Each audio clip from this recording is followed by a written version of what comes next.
Hello everyone, I'm Sahana Garga and we're joined here with Professor Pia Mehtani and we're going to be interviewing her and asking her a few questions about her tech. So if I may start with your topic, I've noticed a lot of people that have, had the assumption that AI is somehow going to surpass, the intellect or the capabilities that humans have. So if that were to ever happen, how do you think we'll be able to catch up? Because it is a very real possibility if it's seen in a, futuristic perspective. That is a question that actually sums up the bottom line challenge that the world is facing immediately.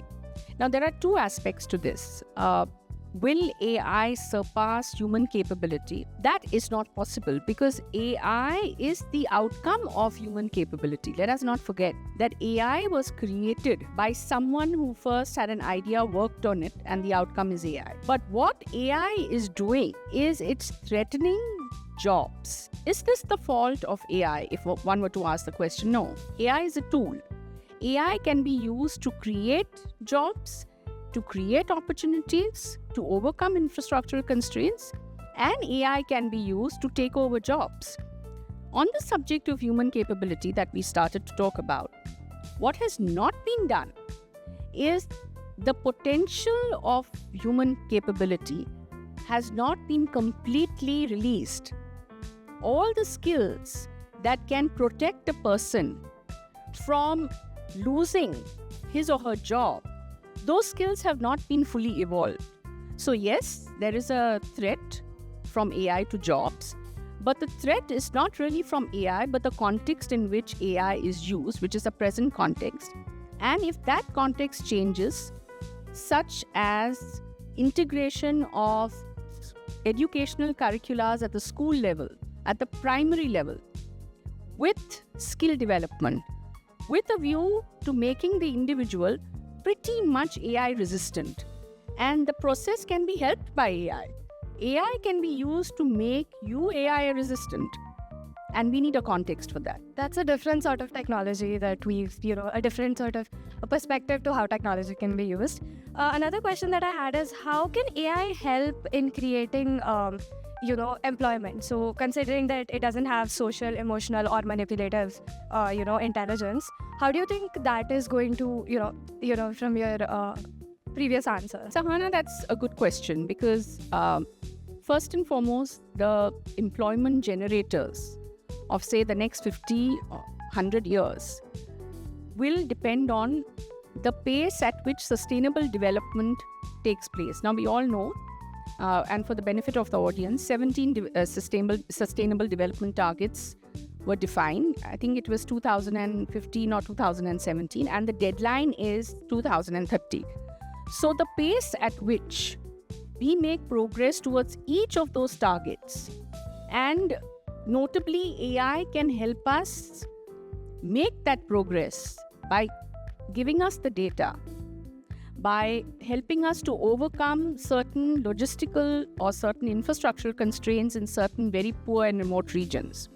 Now, how AI can help us in the achievement of sustainable development targets and create employment is also a matter of innovation. So, for a little background context, we also know that you used to teach in a school, right? So, could I have a sort of experience with a student there, or someone that you think how youth is going to take AI forward, or how they're going to plan, from the experience that you've had? Actually, I've never taught in a school. I've taught in a college, and my students are postgrad, but that's fine. In many parts of the world, college is also used. The word college is also interchangeably used school. So it can school, college. So I have been a teacher and I teach postgraduate students. What is my experience with students? I think that students of this generation, and even the students that I taught, say, about 8-10 years back, I think, they have a certain presence of mind. They are enthusiastic. They have quicker reflexes than we had, than our generation had. And they know about AI. They are conscious about the implications that AI has for jobs. So how would they deal with that? Depends on the skills that they evolve. And, given the kind of education system that exists, not just in India, but all over the world, In some parts of the world, of course, skill development has been given importance much earlier. I think that their skill development is an endeavor that they also have to work on, whether it means that they take on much more learning formally, which they can do while they are working. They need to read much more. I always tell my students, please read. And they need to think. And when I say think, on the basis, see, information and knowledge, they are two different things. Information is the raw material. Knowledge is what you understand from that information. So the whole process of actually transforming information to knowledge is a task that you need to do. And I feel that students need to do that much more. And postgraduate students today need to work hard at that. So that is an important aspect of them being able to navigate through the challenges that AI will encounter. And of course, at the school level, I think that if you're looking at students who are like 12 or 13 now and, smaller, at a smaller age, I think that gradually or quickly, depending on the institution, like LPRO, I think they are very conscious of evolving skills. So I think the next generation will find it easier to navigate through the challenges of AI. So that is it for today. Thank you so much for your answers, ma'am. And thank you.